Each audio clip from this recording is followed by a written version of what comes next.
जब भी चंबल घाटी का जिक्र होता है तो हमारे जहन में डाकुओं की लंबी फहरिस्त तैरने लगती है। ये डाकू बहुत ही खतरनाक हुआ करते थे, जिनके खौफ से पूरी चंबल घाटी थर्राती थी। पान सिंह तोमर, फूलन देवी, मलखान सिंह, मान सिंह, डाकू सुल्ताना, ये वो नाम हैं जिनसे पूरी चंबल घाटी थर्राती थी। हम उन्हीं डाकुओं के बारे में बताने जा रहे हैं जिनसे पूरा बीहड़ कांपता था। सुल्ताना डाकू 20वीं सदी का पहला और सबसे ज़्यादा चर्चित डकैत माना जाता था, तो वहीं नेवा सिंह गुज्जर चंबल घाटी का आखिरी डकैत माना जाता है।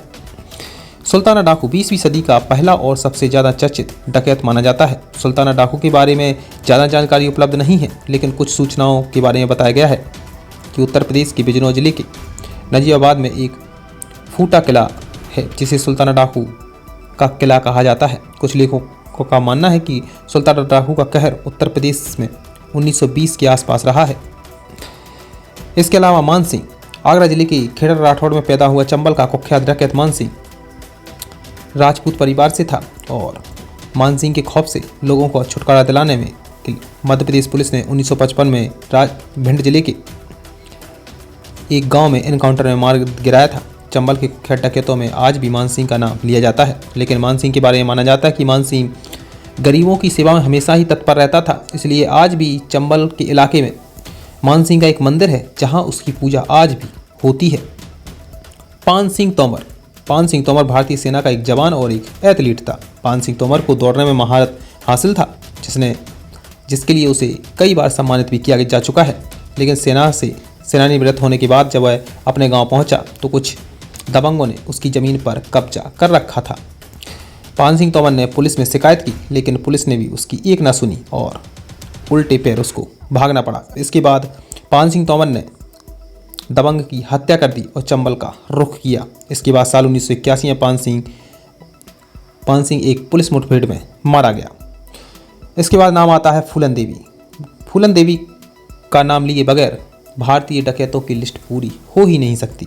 गरीब घर में पैदा हुई फूलन देवी की शादी बचपन में ही करा दी गई, लेकिन वह पति को छोड़कर अपने साथियों के साथ अपराध की दुनिया में उतर गई। फूलन देवी सबसे ज़्यादा चर्चा में तब आई जब उन्होंने बहमई गांव में राजपूत जाति के 22 लोगों को लेन में खड़ा करके गोली मार दी। फूलन देवी बाद में सांसद बनी, लेकिन दुश्मनों ने उसे साल 2001 में गोली मारकर हत्या कर दी। कहा जाता है कि फूलन देवी भले ही बीहड़ को छोड़कर दिल्ली में सांसद बन चुकी थी, लेकिन बीहड़ की परछाई ने फूलन देवी का साया कभी छोड़ा ही नहीं था। इसके बाद फूलन देवी की हत्या कर दी गई। अब नाम आता है वीरप्पन। चंदन तस्कर के नाम से पहचाने जाने वाले डाकू वीरप्पन दक्षिण भारत के तमिलनाडु, कर्नाटक और केरल के करीब 6000 वर्ग किलोमीटर जंगली इलाके में दहशत फैला रखी थी। चंदन और हाथी दांत की तस्करी करने वाला वीरप्पन तमिलनाडु सरकार की नाक में दम कर रखा था। 2 दशक से ज़्यादा तक आतंक का साया रहा। वीरप्पन तो साल 2004 में पुलिस मुठभेड़ में मारा गया। कहा जाता है कि वीरप्पन के पीछे सरकार ने करीब 20 करोड़ रुपए खर्च किए थे। इसके बाद ही वीरप्पन को मार पाया था। अब नाम आता है ददुआ। करीब 2 दशक तक बुंदेलखंड में आतंक का पर्याय रहा डकैत शिव कुमार पटेल उर्फ ददुआ। मानिकपुर और सतना के जंगलों में उसका आतंक था। ददुआ उगाही, लूट, डकैती और हत्या से लोगों में दहशत फैला रखा था। 22 जुलाई 2007 में ददुआ मार गिराया गया, लेकिन अभी तक लोग उसके खौफ को भूल नहीं पाए हैं।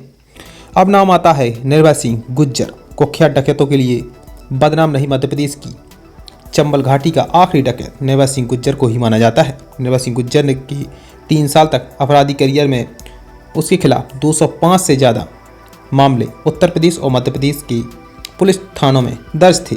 सरकार की ओर से निर्भय को पकड़ने पर 2.5 लाख रुपए का इनाम भी घोषित किया गया था। इसके बाद नेवा सिंह गुज्जर को पुलिस ने मार दिया गया। अब नाम आता है सीमा परिहार। उत्तर प्रदेश के औरैया में पैदा हुई सीमा परिहार जब 13 वर्ष की थी, तब लाला राम नाम के डकैत ने उनके गांव से उनको अपहरण कर लिया था। लाला राम के गैंग में रहकर सीमा डकैत बन गई और नेवा सिंह गुज्जर से शादी कर ली, लेकिन बाद में वह खुद अपना गैंग चलाने लगी।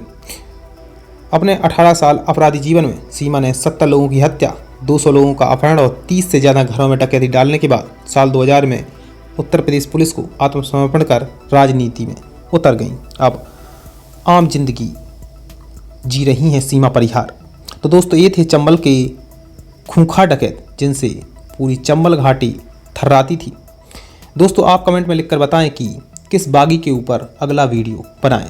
दोस्तों चैनल को सब्सक्राइब नहीं किया है तो हमारे चैनल को सब्सक्राइब करना बिल्कुल ना भूलें। वीडियो देखने के लिए आप सबका शुक्रिया।